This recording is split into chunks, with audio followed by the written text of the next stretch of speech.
Fala pessoal, estamos aqui para mais um vídeo. Meu nome é Arthur, eu sou analista de valores imobiliários e hoje a gente vai falar sobre o resultado do açaí que acabou de sair. O açaí que acabou de sair é bom. Acabou de ser divulgado do terceiro trimestre, né, como eu comentei, já que essa semana saiu Sequoia e açaí, vamos falar do resultado que acabou, né, de ser divulgado. E a gente segue no canal com a programação normal lá, daquele planejamento, para não entrar na noia daqueles 10, 15 resultados por dia, né? Pra gente ir aos poucos, ok? Mas essa dobradinha de estudo Sequoia açaí vai ser bem legal. Espero que vocês tenham assistido o vídeo da Sequoia de ontem, tá? Vai ajudar muito aqui e ajuda no aprendizado como um todo. Mesmo que você não se interesse, nunca tenha ouvido falar, não conheça aquela empresa, mas aquelas lições vão servir muito pra gente ver aqui no açaí. Enfim, né? Qualquer outro tipo de análise. Então, açaí, rapidamente, né? O mercado que a gente chama de atacarejo, cash and carry, que é um misto aí de atacado e varejo, né? Então, assim, ele tem aquele jeitão atacado, é um galpãozão já bem cru, assim, sem muito acabamento. As caixas são as próprias caixas brutas que tem, geralmente não tem sacolinho, é um negócio bem cruzão, mas que atende pessoas físicas também, atende aí pequenos negócios, né? Acho que ainda faz sentido ainda fazer compras lá, mas atende também se eu quiser ir lá fazer minhas compras no açaí sem problema nenhum, contanto que eu não me importe, assim, né? Com a estrutura mais toscona e tal. Então acaba atendendo os dois. E por que tá muito quente esse negócio de atacarejo? Eu vou falar atacarejo, apesar do nome ser bizarro, né? Mas, enfim. Principalmente questão de custo, porque como eles não têm toda a preocupação com o marketing, com o custo, com loja bonitinha, iluminada e tal, é um negócio mais toscão, eles conseguem vender mais barato, porque tem menos custo de operação. E meio que todo mundo quer comprar barato, né? A grande verdade é essa. Então você não se importa de ir num local desse, para fazer suas compras saírem mais em conta, né? Então tá muito bem essa linha de negócios. Lembrando, o açaí ele fez um spin-off do Pão de Açúcar no ano passado, começo do ano passado, né? Ou seja, ou então o grupo Pão de Açúcar à época tinha desde supermercado pequeno de bairro até grandes atacados. E aí eles quiseram focar mais na marca Pão de Açúcar, né? Aí outra conversa, né? Um local, maior valor agregado, você vende um pouco mais caro o produto, mas que o cliente vai fazer as compras, ele entra lá, é bonitinho, né, ar-condicionado, iluminação top, né, tudo caprichadinho, e o cliente de lá não se importa de pagar um pouco mais caro para ter essa experiência de compra aí mais bem acabada. Né? Tem lojas mais próximas de casa, que geralmente são longe, né? Você tem que pegar o carro, dirigir um pouco e tal. Então tem os dois públicos. Né? Um público que quer um serviço um pouquinho melhor, que o Pão de Açúcar quis focar dentro da própria empresa, e esse outro público que saiu junto no açaí. Então eu até dei esse exemplo na live do Canguru na sexta-feira. Quem não viu, assiste lá, que foi legal a live. Que é o tipo de um spin-off que é interessante para as duas partes, tá? Muita gente acha que necessariamente alguém tem que ganhar, alguém tem que perder nessa história.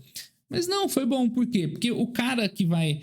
Pensa assim, estratégia de marketing do Grupo Pão de Açúcar. Quando você tem negócios muito distintos lá dentro, você distribui o teu foco. Agora o Pão de Açúcar está focado nesse modelo de negócio e o açaí pode focar, né, no que ele sabe fazer bem.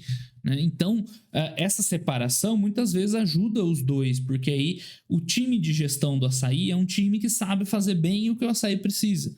Né? O time de gestão do Pão de Açúcar pode focar mais nas coisas que o Pão de Açúcar precisa. Então, muitas vezes essas separações são interessantes para os dois lados, tá?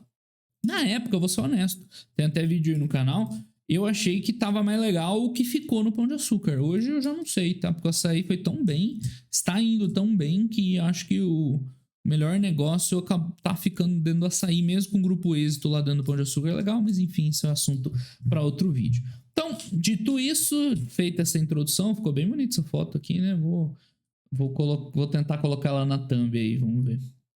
Do vídeo, vamos aos resultados provavelmente ditos. Mais um comentário aí de contextualização antes. O açaí, além do spin-off, né, além de um ritmo de crescimento acelerados, teve aquela aquisição das lojas do Extra. Então, quem lembra aí, faz mais ou menos um ano, né, no final do ano passado, que o Pão de Açúcar vendeu para o recém-cindido açaí as lojas Pão de Açúcar, e foi uma compra de loja, tá? Desculpa, as lojas Extra, e foi uma compra basicamente dos imóveis, tá? Já que a marca Extra, pelo menos daquele jeito, não vai mais existir, o que o açaí tá fazendo é pegar aquelas lojas e converter numa loja açaí, tá? Então foi meio que uma compra de imóveis, praticamente.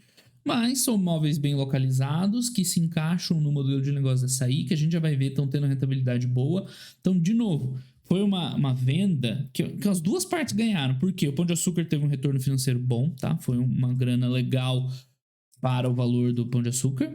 E o Açaí teve acesso a muitas lojas para tocar o plano de expansão que, se não fosse aquisição, seria mais lento. Então foi bom para os dois. Eu lembro que na época os acionistas do Açaí não gostaram da aquisição, porque eles acharam que foi caro, né, a aquisição. Mas, cara, tá dando muito retorno, tá? Foi uma aquisição boa, sim, para Açaí. A gente já vai ver isso agora.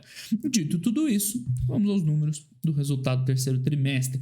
Então, forte crescimento de vendas, primeira coisa que a gente vê, o resultado tá bom.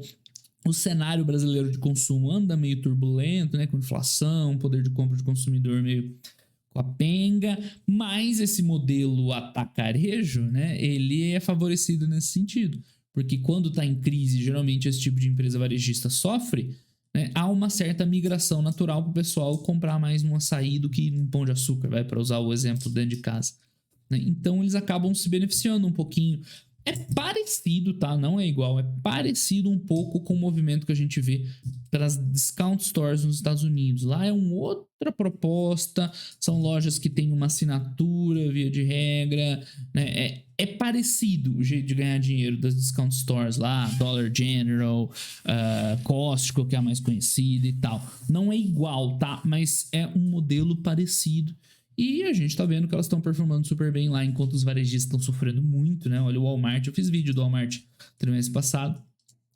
E aqui é um pouco parecido. No último trimestre, os supermercados tiveram números bons, tá? Pelo menos menos piores. Vamos ver nesse terceiro tri se houve mesmo essa migração ou se os supermercado, né? Carrefour, Pão de Açúcar estão com o mesmo desempenho. A performance mesmas lojas, crescendo 9%, é um número bom. Tá? Não, eu acho que ela estava crescendo um pouco mais que isso no passado, mas enfim, é um número sólido. E como ela cresce muito em volume, tá entregando 30% de crescimento de vendas. Então, o business do açaí é interessante, tá? É margem baixa, no limite, a gente já fala mais disso, mas cresce bem, com um CAPEX sob controle, a gente também já vai falar disso, tá? Então, a receita chegou a 15 bi no trimestre, cresceu 30%, né? Anualizando dá mais de 60 bi. Então, o resultado do crescimento é de novas lojas e performance mesmas lojas sólida, né? Boa. 9% é muito bom. Ou seja, não somente ela cresce abrindo lojas novas, como as lojas que ela já tem estão performando bem, né? Esse é o ideal, crescimento saudável. Excelente desempenho das lojas, convertidas, né? São essas lojas que ela comprou agora do Extra, que ela tá aos poucos abrindo, né, no formato açaí. Tem muita loja ainda para fazer essa conversão. Então, esse resultado dela ainda tá meio subestimado, tá? Vai entrar muito mais resultado à medida que ela for convertendo no final do ano, começo do ano que vem. Acho que já deve estar 100% das lojas abertas, tá? Então, tem um resultado para entrar ainda no açaí que não está sendo capturado, tá?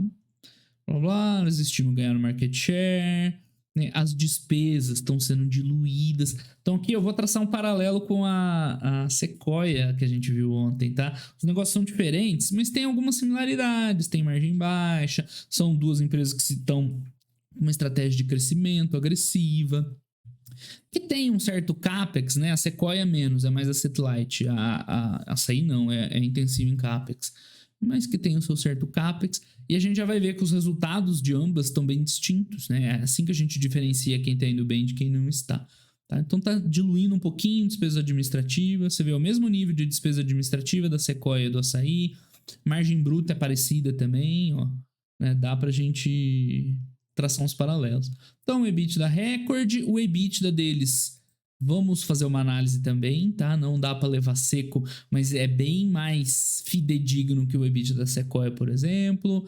Tá gerando caixa, coisa que a Sequoia ainda não consegue, tá? Tem uma gestão de capital de giro bem redonda. E alavancagem operacional, que é uma coisa que falta totalmente lá, né? Que a gente já vai ver. Os resultados estão entrando, mesmo que ela tenha o mesmo problema que a Sequoia tem de resultado financeiro, que também deu uma piorada. É bem legal essa comparação, esse parzinho de empresas é meio improvável, mas vai dar uma comparação legal. Enfim, isso aqui é chave, tá? Nesse trimestre, expansão e conversões. Então, segue expansão, né? Então, eles esperam aí 45 conversões até o final do ano, ou seja, bastante, tá? Depois a gente vê quantas lojas a empresa tem, mas é um número grande, tá? E mais 13 aberturas orgânicas que a empresa abriria, né? De qualquer forma. Então, é muito resultado para entrar ainda à medida que essas lojas forem entrando em operação. Tá? No terceiro TRI já entraram as primeiras conversões e essas lojas têm bom desempenho em vendas, desempenhos superiores às expectativas do projeto, ou seja, né, tá dando muito certo essa aquisição das lojas extra, tá? Então, ó, a curva de maturação tá acelerada, as perspectivas de geração de valor, a meta de faturamento deles para 2024 é de 100 bi, é ousado, porque 2024 daqui a um ano, basicamente, né? Tá acabando 2022, tem 2023, chega 2024. E hoje, anualizando, tá na casa de 65 bi, é muito crescimento de receita, tá? Como objetivo deles. E, né, segundo eles estão bem encaminhados, tá? Bem bom o resultado da saída. Aqui tem uma DRE geral, dá pra gente ver aquelas características, né? Então, margem bruta baixa, até a menor que a da Sequoia, mas totalmente normal, porque a loja vai vender pelo menor preço possível. Na verdade, faz parte do negócio dela vender o mais barato possível. Então, a margem bruta vai ser sempre no limite. Sempre, sempre, sempre no limite, no limite. E aí, o que você precisa? De uma operação, assim, bem enxuta, para sobrar dinheiro no final, porque você só tem 16% para trabalhar, né? Então, ela tem mais ou menos 10, né, 9% de despesas, ainda sobra 6, 7 no final, e é o que ela precisa. É assim que esses negócios funcionam. Então, você vai pegar uma Costco, a margem bruta dela é mais baixa, ainda é 12%, é no limite do limite para ela ganhar no final. Mas isso aqui acaba virando uma vantagem competitiva, porque quem não tem toda essa estrutura enxuta, né, com escala, não consegue rodar com margem bruta baixa. E aí não consegue competir com eles. Esse é o ponto.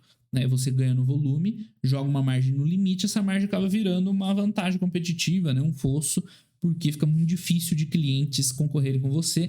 E pelo visto é o que está acontecendo nesse mercado de atacarejo, tá? Os grandes players, o Atacadão e aqui o Açaí no caso, né?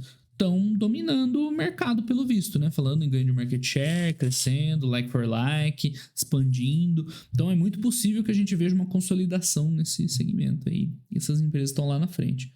EBITDA na casa de 1 bi, tá bom, né?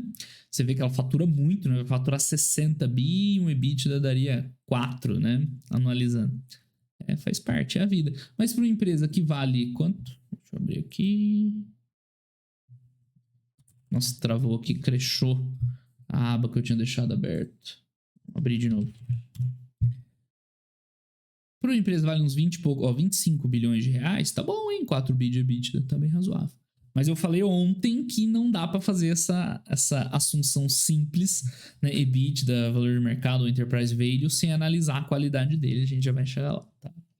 E despesas, blá blá blá. Eles dão um resultado ajustado tirando despesas pré-operacionais. O que são pré-operacionais?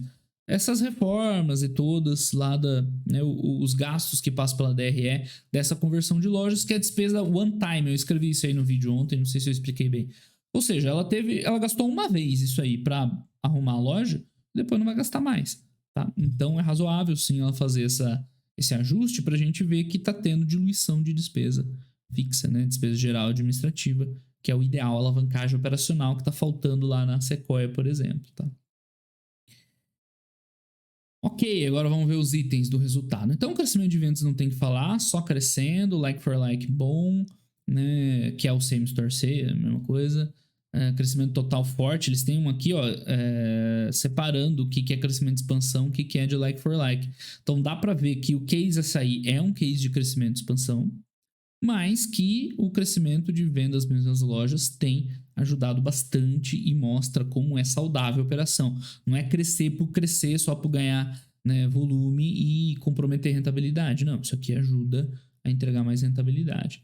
Então, crescimento excelente, tá? Continua indo muito bom, né? Novas lojas abrindo, vai entrar mais outras tantas lojas até o final do ano, eu já esqueci quantas, mas é um número bom também. Até o final do ano, tá? Ela abriu 44 nos últimos 12 meses, vamos voltar lá e ver. Quem esquece tem que voltar lá e ver, né? E vai entrar mais 45, mais 13, 58 até o final do ano. Então, nos últimos 12 meses entrou 44, é isso? E vai entrar 58 até o final do ano. Então, esse resultado com certeza vai crescer no próximo TRI já e no primeiro TRI de 23 também. É uma certeza, a não ser que as vendas caiam um absurdo, assim, as vendas das mesmas lojas. Então, dá para você, é razoável você esperar uma evolução muito maior disso aqui. já nos próximos 2 trimestres que elas estão entrando em operação aos poucos, tá? Então, aquela meta de 100 bi de faturamento, você vê que ela é palpável, né? Tá aí. É só terminar essa conversão aí, já vai estar chegando perto, né? Performance mesmo nas vendas, muito bom isso aqui, muito saudável. Avanços na experiência de compra, blá, blá, blá, né? Fazendo o que ela pode e tal. Estratégia comercial, campanhas online, isso aí tudo faz parte. Mas o core business você tem que entender qual que é, assim, a alavanca que você vai puxar lá no açaí para ele gerar valor.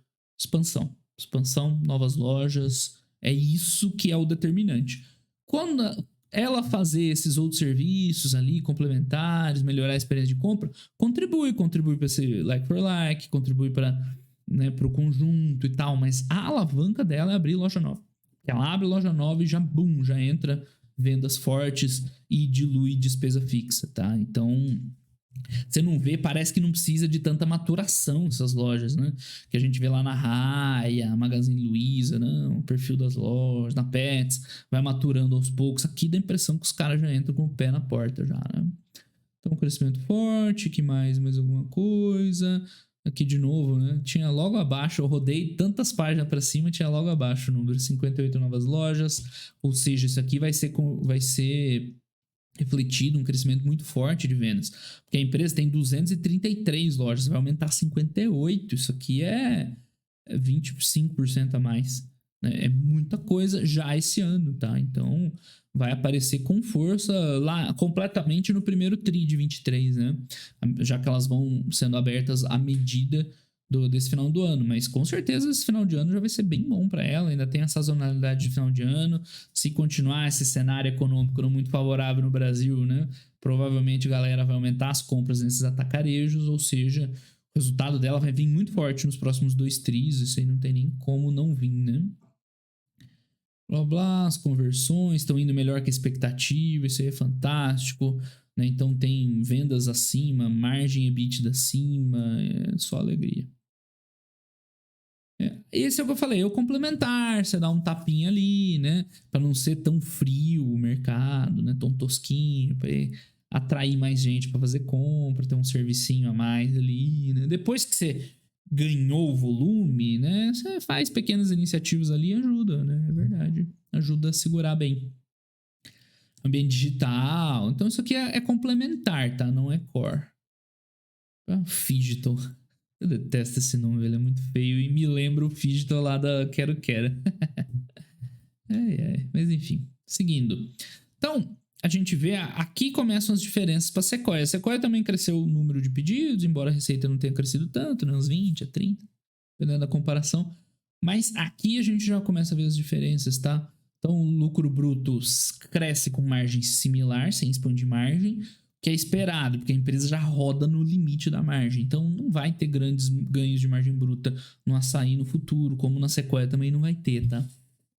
Agora, quando você tem um crescimento saudável e tal, você começa a diluir despesa. E isso, para uma empresa de margem baixa, começa a fazer muito resultado. Ainda não é uma diluição expressiva, né? Porque ela está no meio dessa confusão, muita loja nova, muita despesa, mas com o tempo eu enxergo uma redução, uma alavancagem operacional aqui, que na Sequoia é mais difícil de acontecer, né? Então eles têm equivalência patrimonial, na parte financeira, né, e tal. Enfim, o EBITDA ajustado aí na casa de 1 bilhão, tá bom, tá bem forte. E aí a gente já vai ver o que tem embutido nesse EBITDA. Aliás, vamos ver agora. Vou fazer a mesma coisa que eu fiz lá na Sequoia, vamos ver aqui a demonstração. Né? Que lembrando, é os últimos 12 meses, né? Não os 9 meses desse ano, por isso dá um pouquinho de diferença, mas enfim, é relevante. Você vê que, olha só a evolução do EBITDA, né? Boa. E mais, tá? Você tem muita depreciação? Tem, né? Por quê? De onde vem a depreciação e amortização da açaí? Vem mais dessas lojas novas, né? Ela basicamente, a açaí é uma empresa que é basicamente as lojas. Então, é um gasto que, se por um lado vai para imobilizado, por outra, a expectativa de reposição desse gasto é relativamente baixa, né? Você vai, né, reformar. Essas lojas são muito simples, então não tem tanta reforma, tanta coisa. Isso é um ponto, tá? É uma depreciação que vai ter menos intangível e tal, mas o imobilizado não é o imobilizado que você vai fazer muita substituição e troca. E outra coisa, você vê que o EBIT sobra muito ainda, que é o EBIT sem a depreciação e amortização. Então, por mais que você seja cuidadoso e retire uma depreciação aqui da análise, ok, é coerente, ainda sobra muito dinheiro, tá? A empresa ainda está gerando muito caixa. E essa é a diferença fundamental. A gente via que na Sequoia isso aqui não acontecia. Era um EBITDA que parecia legal, mas quando você tirava as depreciações, né, ficava muito baixo e não cobria o resultado financeiro. E aqui, em que pese o resultado financeiro pesando, para não ser, para ser pleonástico, ainda sobra dinheiro mesmo assim. Então, vou pegar o EBITDA, vou tirar a depreciação, vou tirar o financeiro, ainda sobra grana, né? Vai sobrar ali mais de 1 bilhão e tal. Ou seja, né, o açaí está uma operação rentável. Porque por mais que você, né, veja os fatores que entram no EBITDA aqui, que não são caixa, mas que podem prejudicar a empresa, porque o resultado financeiro, velho, é dinheiro indo pelo ralo, não tem jeito. Então você tem que levar isso aqui em conta, não tem como.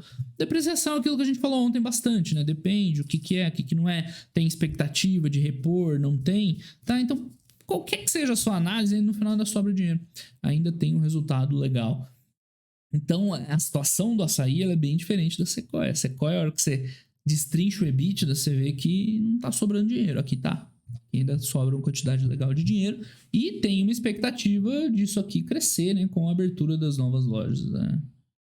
Então, com certeza isso aqui vai melhorar rápido, bem rápido. Tá. Enfim, mais alguma coisa para comentar? Evolução do EBITDA e tal. A margem vai ficar nessa linha, pessoal. Não vai evoluir muito mais que isso. Pode ter uma leve alavancagem operacional e tal, de diluição de custo fixo, mas é empresa de margem baixa, tá? E aqui, ó, você vê que a própria empresa ela é transparente, né? Cenário de juros afeta o resultado financeiro. É legal que a Açaí ela vai comentando item por item. E é bem coerente os resultados. A hora que é positivo, ó, bit da recorde, tá crescendo aqui, ó. Aqui, né? Acelerada expansão. Então, os subitens do resultado da Açaí são bem bons, tá? Porque aqui que tá negativo, eles foram lá e falaram: o cenário de juros elevados afeta. Bem legal, a empresa não tá tentando se esconder, né? Tá abrindo o jogo. Então o resultado financeiro piorou bastante. Vai piorar mais, tá? Porque esses últimos 12 meses ainda não tá refletido todo o aumento da taxa de juros, né? Então tá pesando. Agora, é a vida, não tem outro jeito, né? Tomou dívida para crescer aceleradamente e faz parte do negócio. Ainda mais uma Açaí que é um pouco mais intensiva em capital do que uma Sequoia da vida, já que a gente tá fazendo essa comparação. Então não tem jeito. Agora, o que eu falo para vocês analisarem a evolução da dívida em comparação com o operacional? O operacional está crescendo muito e está compensando essa dívida. Porque mesmo, né, aquilo que a gente viu, o resultado financeiro pesado, sobra dinheiro, tá? Mesmo sem depreciação, sobra dinheiro. Então, o crescimento ele está sendo mais do que justificado, né, por esse aumento da dívida. Desculpa, o contrário, né?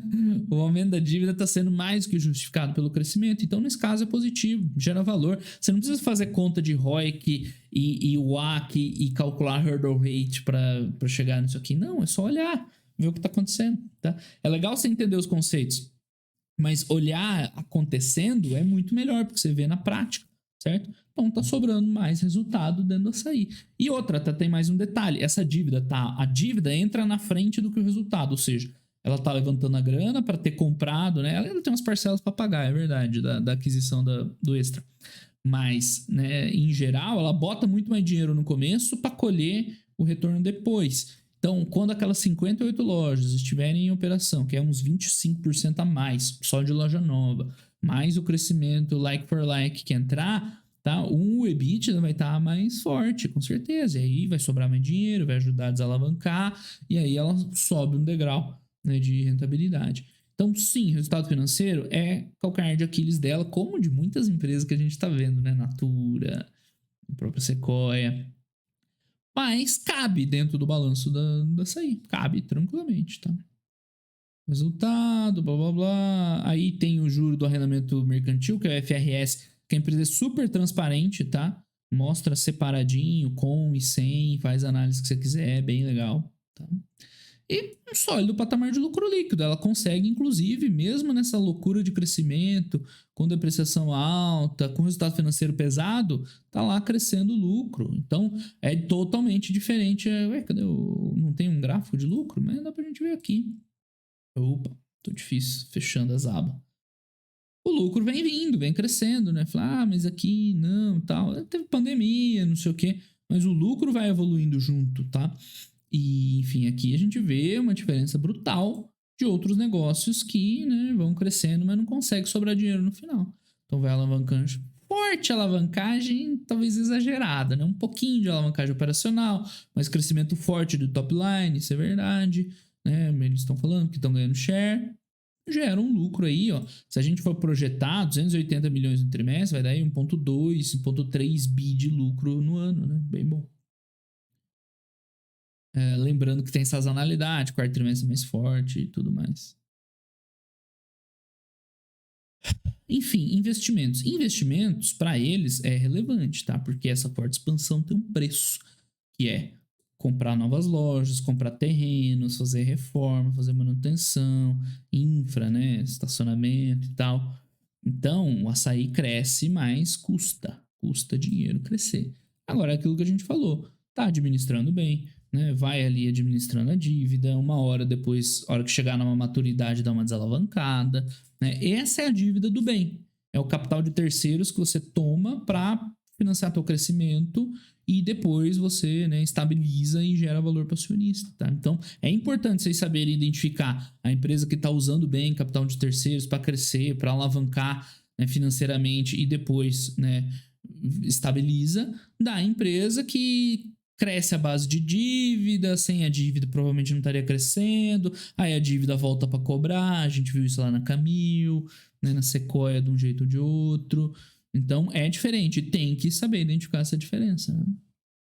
A empresa está gerando caixa, além do mais, né? A gente vê muitas empresas nesse trimestre com dificuldade com capital de giro. Como eles têm uma operação muito. O giro faz parte do core business deles, né? Girar bastante, o atacado, acaba que ela consegue gerar bastante caixa operacional. E aí o que acontece? Sustenta o CAPEX, sustenta as aquisições, sobra. Desculpa, né? Tá queimando um pouquinho de caixa livre, mas é uma queima controlada dentro do aumento do tamanho da empresa. Né?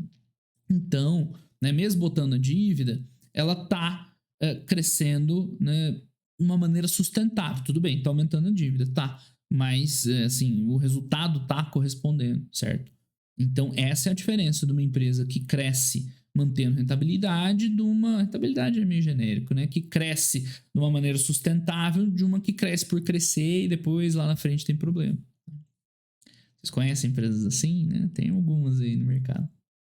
Altos níveis de geração de caixa, vai sustentando, né, a expansão e a alavancagem momentânea, olha só. É isso que eles estão falando. Agora nós estamos com a dívida meio alta, porque a gente acabou de comprar trocentas lojas, botar para operar. Com o tempo, isso aqui vai entrando, mas resultado a gente vai acalmando. Perfeito. Então, o nível de endividamento dentro da expectativa. Olha só, né? Os subitens da açaí são perfeitos, né? Muito bem feitinho. Então, olha a aula que ela dá aqui. Coloca toda a dívida bonitinho e tal, né? Com aplicações. Coloca o EBITDA pré-IFRS. Que custa, velho, para as empresas fazerem isso aí? Né? E ao certo, o que a Sequoia fez ontem é errado, pessoal. É errado. Induzir o investidor ao erro. Tá? De verdade. Isso aqui tá perfeito. Então, se você quiser dividir dívida líquida com EBITDA pré-IFRS, tá aqui. Tá perfeitinho. Se você não quiser fazer isso, quiser contar o arrendamento mercantil, você vai lá, soma e divide pelo EBITDA, né, antes do IFRS. Desculpa, pós-IFRS. Então, você pode fazer a análise certinha e aqui ela está sendo transparente, coerente e mostrando o dado de verdade, tá? Diferente do que a gente viu ontem. Então, o endividamento está um pouquinho mais alto, mas olha a diferença. O da Sequoia era mais ou menos isso aqui, né? Quando a gente calculava correto. Só que lá não sobrava dinheiro, aqui sobra. Então, essa é a diferença. Às vezes você vê o patamar de dívida líquida e EBITDA, não tá toda a verdade nele ali. Porque aqui no açaí ela consegue administrar melhor.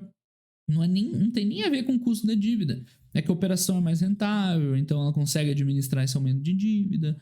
Né? Eventualmente vai desalavancar isso aí. A hora que parar de abrir esse tanto de loja, deve dar uma desalavancada. Né? Tanto que eles estão comentando que está dentro da expectativa. Com a rápida maturação das lojas e robusta geração de caixa, a gente vai desalavancar para menos de 2 vezes no final do ano que vem. Perfeito. Né? Uma aulinha de como gerar valor. Então aqui você vê que esse número ele não é absoluto. A gente comparou ontem e hoje duas empresas com mais ou menos o mesmo patamar de dívida líquida e EBITDA, e uma empresa, o resultado financeiro está comprometendo toda a rentabilidade, na outra não. Essa é a diferença. Na outra, esse endividamento está promovendo o crescimento dela. ESG, blá blá blá blá blá blá blá, e acabou. Nas sendas era a razão social antiga do. Aliás, deve ser até hoje, né? Do atacador açaí. Falando já do concorrente. Então, bem explicadinho, né? Depois de abrir tudo ontem, hoje fica mais fácil de entender, né? Como o açaí tá gerando valor, tá? Eu acabei de falar no começo do vídeo que no começo eu tinha achado que a maior parte do valor tinha ficado dentro do Pão de Açúcar, mas o açaí tá com um modelo de negócios bem legal, de crescimento muito expressivo, com um capex bem controlado, já gera um caixa bem legal, né? O EBITDA é bom, dá para fazer ajuste no EBITDA se você quiser, mas já é razoável, com expectativa real de desalavancar no ano que vem, com expectativa real de alçar aquele patamar de receita, né, a 100 bi, que seria muito alto, que daria um EBITDA ou geração de caixa aí muito forte. Ou seja, sair para mim, né, dando uma aulinha de como gerar caixa de resultado. E você vê nas manchetes aí, se você procurar resultado da açaí, resultado da açaí apresentou queda de não sei quanto lá, porque tá, né, não tá fazendo essa análise profunda aqui. Então, bem legal o negócio de cash and carry, açaí um pure play bem estabelecido, tá gerando valor, mesmo com o aumento de dívida, né? A gente tá vendo isso aí acontecer. Olha, uma aula de uma empresa com um negócio simples, né? Relativamente simples, mas bem executado e com propósito de geração de valor para o acionista. Não tá só crescendo, só estabelecendo. No final ainda sobra lá pro sócio. Beleza, pessoal? Então esse foi o vídeo do açaí atacadista. Dá um toque, ver se açaí com S. Não, vamos fazer os destaques. Eu ainda não incorporei 100% ainda essa rotina, às vezes eu esqueço, tá? Então me lembre aí quando passar batido algum. Quase esqueci. Na verdade, vem muito bom, né? Quando vem bom, você fica impactado. Vamos lá, né? Momento atual da empresa. Principais pontos. Eu escrevo qualquer coisa aqui, tanto faz, né? Então, forte crescimento das vendas. Primeira coisa que tem que falar. Das vendas. Tanto. Vou botar né, like for like, né? Sem distorcer isso. Quanto resultado de expansão. Forte crescimento das vendas. Tá. Expectativa de crescimento ainda maior no quarto tri, né? Vai aparecer de verdade no primeiro tri de 23, porque vai abrindo aos poucos. Mas no quarto tri já vai ter, devido às conversões. Novas lojas também, né? Mas principalmente as conversões das lojas extra, tá? Que mais que a gente espera? A alavancagem operacional talvez seja meio cedo, assim, né? Mas... não, desculpa, esse é o momento atual, tá? Manutenção. Manutenção das margens da companhia, mesmo com o crescimento.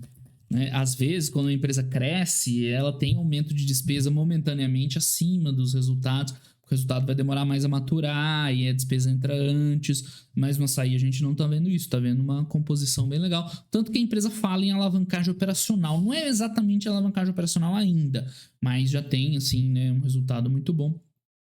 Crescimento e endividamento, né? Aumentando, mas dentro das expectativas. E mais alguma coisa? Não só falar aí do bottom line, né? Geração de caixa, velho. Crescimento da geração de caixa, acompanhando os resultados. Então esse é o patamar da empresa hoje, né? Muito positivo mesmo. E o que acompanhar nos próximos resultados?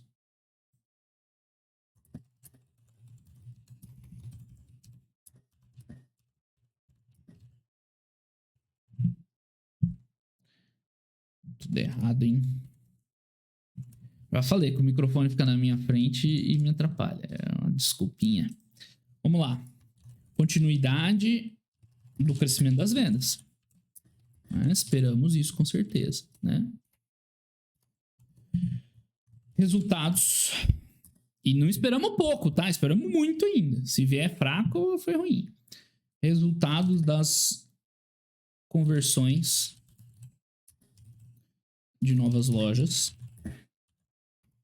Então a gente espera eles, não só o crescimento das vendas, né, que vai ser o resultado das novas lojas, mas também eles falando que tá na maturidade legal, tá melhor que tá dentro do esperado, já tava bom, não precisa nem ser melhor que o esperado, mas que as novas lojas estão com desempenho bom, tá? Então, aos poucos, tá? Uma alavancagem operacional.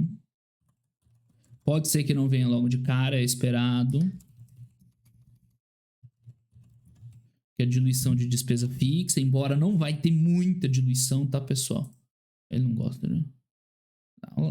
Deixa aos poucos. Não gosta de aos poucos. Não vai vir logo de cara e não vai ser muitos pontos de margem. Mas quando você tem uma margem pequena, muito pequena, qualquer um pontinho de margem que você ganha ali, o resultado cresce bastante, né?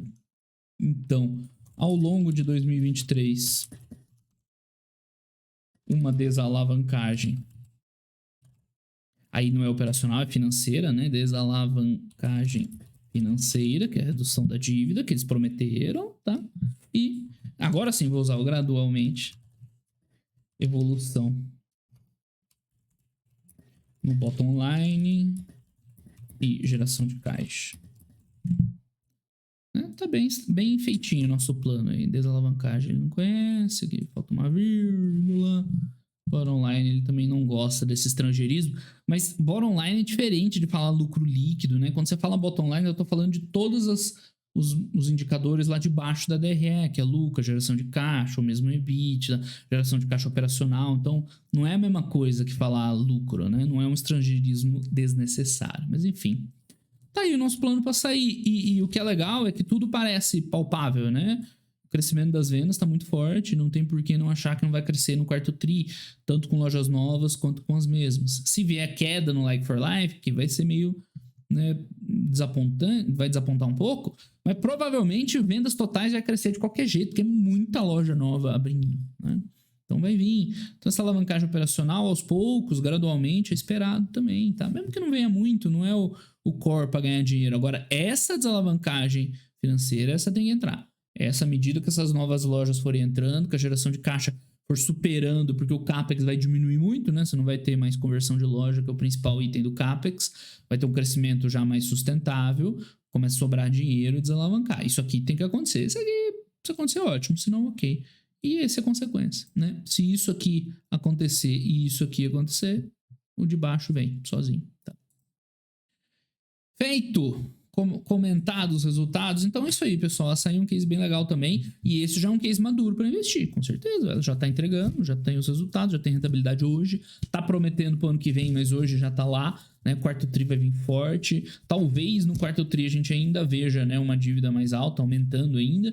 Mas a partir de então, uma inflexão nessa dívida é bem razoável, né? Vai estar um patamar de geração de caixa bem forte, né? Açaí é uma empresa bem interessante, tá? Uma das novas empresas aí, não foi um IPO, foi um spin-off, mas bem legais. Beleza, pessoal? Então, por hoje é só. Esse foi o vídeo do Açaí. Um grande abraço a todo mundo e até os próximos vídeos. Valeu!